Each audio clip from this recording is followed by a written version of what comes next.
abogado yun. Abogado ka nga, di ka naman magaling mag-imbestiga, di ba? So useless. I am armed by the explanation of the minority leader that we're not questioning the prerogative of the presiding officer, but we can question the Senate President on issues that are quite legitimate, such as the matters I would like to raise today. Unsettling because, Mr. President, on September 9, in your interview with ANC Head Start with Ms. Karen Davila about the Blue Ribbon chairman being a lawyer, your answer is, there is no such thing as a rule na dapat abogado yun. Abogado ka nga, di ka naman magaling mag-imbestiga, di ba? So useless.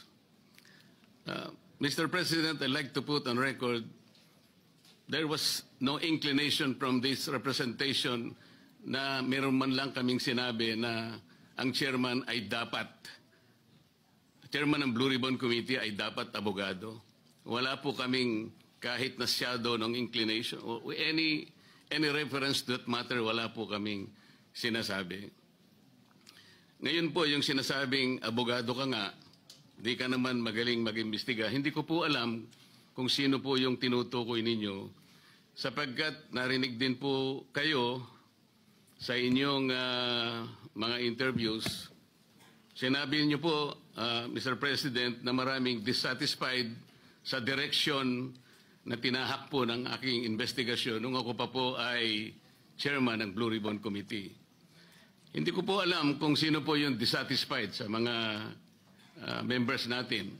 Wala naman pong perfecto, Mr. President, pero sa akin pong pananaw ay ginawa ko po yung aking makakaya. Kung meron man po akong pagkukulang, ay humihingi po ako ng tawad sa aking mga kasamahan sa Blue Ribbon Committee.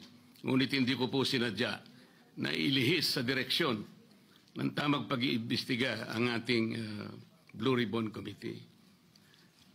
Noong September 10 po, 2025, ang programa pong Sa Totoo Lang, sa 1PH, nandun po yata si Job Francisco, Chicky Berhel, Cheryl Cosim. Ang sabi po ninyo, with reference to the affidavit of the Discayas, may suspetsa kami na inedit yung affidavit. Mr. President, ito po ay indirect affront to the integrity of this representation.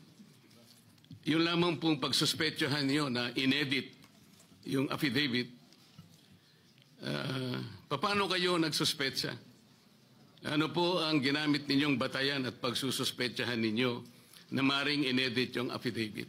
Ako po bilang chairman ng Blue Ribbon Committee, nagpakaingat-ingat po ako nung sila po ay sa pamamagitan ng kanilang mga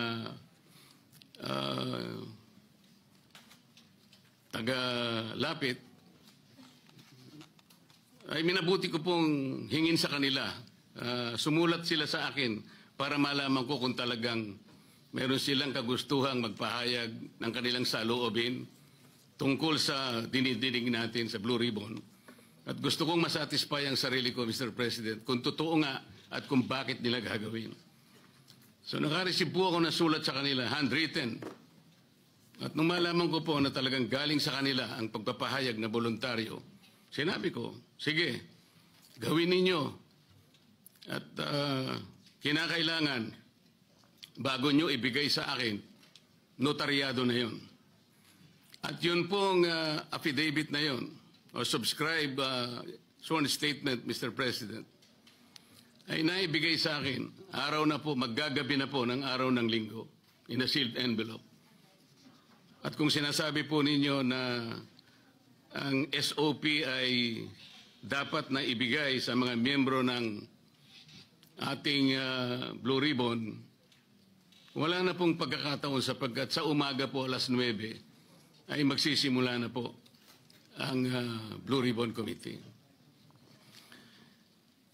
Noong September 14 po sa Twitter ninyo, meron po kayong binanggit at ito po ang nakasulat. Very devious. Wala pang hearing ang Blue Ribbon ni Ping Lacson. Gusto ng ilang magpalitan agad. What are they so afraid of? Bakit minamadali WPP agad ito? Ano bang nangyari? Malalaman natin sa Blue Ribbon kay Senator Lacson. Meron siyang investigasyon ginagawa tungkol dyan. Ano po ba yung pinanggalingan ng mga salitang yun, Mr. President? Sino po yung natatakot? Sino po yung nagmamadali? Kung ang inyo pong tinutukoy ay yung aking sulat para irekomenda na mag-apply sa Witness Protection Program ang mag-asawang Diskaya, yun po inaayon sa batas, Mr. President. Ito po ay inaayon sa Section 4, Republic Act 6981. Ito po yung Witness Protection Act. Ang sinasabi po doon, in case of legislative investigations in aid of legislation, a witness with his express consent may be admitted into the program upon the recommendation of the Legislative Committee where his testimony is needed, when in its judgment there is pressing necessity therefore, provided that such recommendation is approved by the President of the Senate. Ang committee po ay nagpasya, Mr. President, kasi hiniling po nung Diskaya sa kanilang sworn statement na meron tangka sa kanilang buhay, sa kanilang seguridad, ang kanilang pamilya at kanilang mga anak. Kung kami po ay nagmamadali, yun po kasi ang sinasabi ng batas. Para makapag-apply po siya na sa Witness Protection Program, ang chairman po ng committee sa pagsang-ayon ng kanyang mga miyembro, kailangan po kami gumawa ng sulat sa Secretary of Justice. Ayun nga po, ipinrepair namin kaagad. Hindi nga lamang po napirmahan ng pumalit na Senate President sapagkat nagpaliwanag siya, nalaman pala niya na meron palang press con ang ating Department of Justice Secretary na doon sinabi niya, hindi raw siya magbibigay ng witness protection sapagkat kinakailangan munang ibalik ng mga Diskaya anumang pera ang kanilang nakuha sapagkat hindi kanila yon. Sa makatid, ang policy daw ng Department of Justice ay ibalik muna yung pera bago aksyonan ang kanyang aplikasyon sa Witness Protection Program. Mr. President, ako po'y nalulungkot. Maski sa aking press con kanina ay sinabi ko kung bakit ganun ang sinabi ng Secretary of Justice. Wala po sa tuntunin yun eh. Kung babasahin lamang po niya ang Section 3 at Section 10 ng Republic Act 6981, wala pong binabanggit doon na restitution, yung pagsusuli. Nag-uumpisa lang po sa pagsusuri, sa pag-iimbestiga ang komite. Meron na po bang halaga na dapat isuli? Na-determine na po ba yun? Meron na po bang ruling na kung ano yung kung sino at gaano ang isosoli ng kung sino man ang may kasalanan? Meron na po bang ganun? Wala po eh. Prospective lang pong mag-a-apply eh. Nasa sections 3 and 10 ang mga requisites kung ano-ano po yun. Mga 10 requisites po yun. Yung restitution, wala po ron eh. Kaya po ako'y nalulungkot kung bakit po binanggit yun ng Secretary of Justice. Samantalang, nung pong linggo, bago magkaroon ng hearing noong September 8, nagkausap pa kami at binigyan pa niya ako ng kasiguruhan na sige, ibigay mo na sa kanila ang pangangako na mabibigyan natin sila ng immunity sapagkat tayo naman ay magkapartner sa kagustuhan natin, pati yung Witness Protection Program ay ating maipasakagad. So yung pagbibigay po niya sa akin ng garantiya, kasama na po yung kanyang USEC. Yan ang nagbigay sa akin ng lakas na loob. Kaya ako'y sumulat kagad. Hindi ko alam na babaligtarin ako ng Department of Justice. Ngayon po, Mr. President, yun po ang ginamit ninyong dahilan kung bakit hindi nyo pinirmahan. Sana man lang po ay napakarami naman ninyong mga abogado sa inyong opisina rin. Binasa nyo sana yung batas kung yung restitution po ay isa sa requisite para ang isang tao ay makapag-apply man lang. Yun po kasi yung prinsipyo ng batas eh. Bago siya gumawa ng isang marahas na kapasyahan, alam niyang mag-aalanganin ang buhay niya. Magsasabi siya, nung inaakala niyang maaring makapaglagay sa panganib ng kanyang buhay, kailangan nga bigyan natin din siya ng protection. Yun po yung batas eh. Hindi ko nga po alam kung bakit sasabihin ninyo, bakit may pagmamadali? Dito pa nga po sa sinabi ninyo noong September 13, Mr. President. Ang reading ko, sabi po nyo, camouflage lang yun eh. To put me and the leadership of the Senate under the gun. Kunwari, merong naiinis sila. Kung bakit hindi ko pinirmang sulat sa DOJ. Baka may commitment sila to someone, to some people. Is there a commitment somewhere? Baka mayroong nakiusap na pwede silang ipasok sa Witness Protection Program. Lahat po ng ganitong mga pagsususpetsa is a direct affront to the integrity of this representation, Mr. President. As a member of the Senate, bakit po kinakailangan magkaroon tayo ng ganitong pahayag sa publiko na walang basihan ni katitingman? Ito po yung nakakalungkot. Noong September 10, sa bilyonaryo interview with Ms. Corina Sanchez, ang tanong po ni Ms. Corina, Bryce Hernandez natatakot daw po siyang bumalik sa Senado. May basihan po ba ang kanyang pangamba? Yan po yung tanong niya sa ating Senate President. Ang sagot po ng ating Senate President, sabi niya sa House. Makatwid, parang kinonfirm niya. Ang nangyari, yung mga congressmen nag-request na kung pwede daw, huwag ibalik sa Senate dahil meron daw siyang binabanggit na mga senador.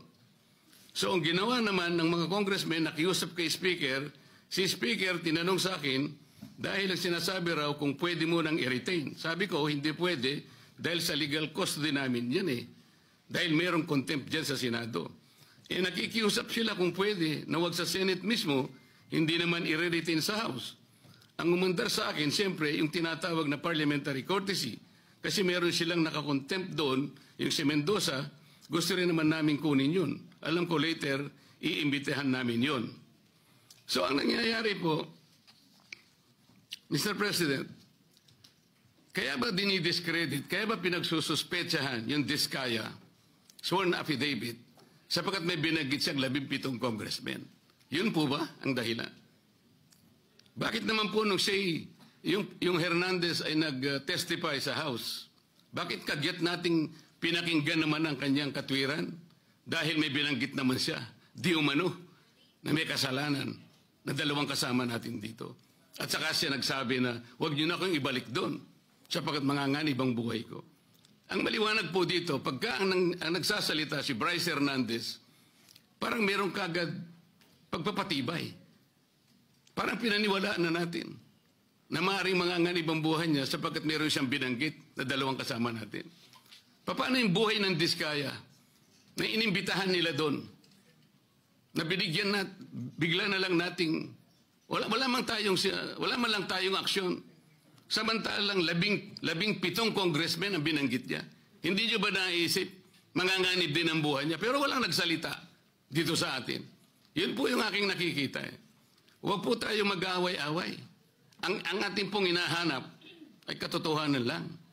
Pero kung ganito po ang gagawin natin, manggagaling po sa ating Senate President, magpapalipad po kayo ng salita na kami po ay wala namang kinalaman. Lalong-lalo na po ang representasyong ito.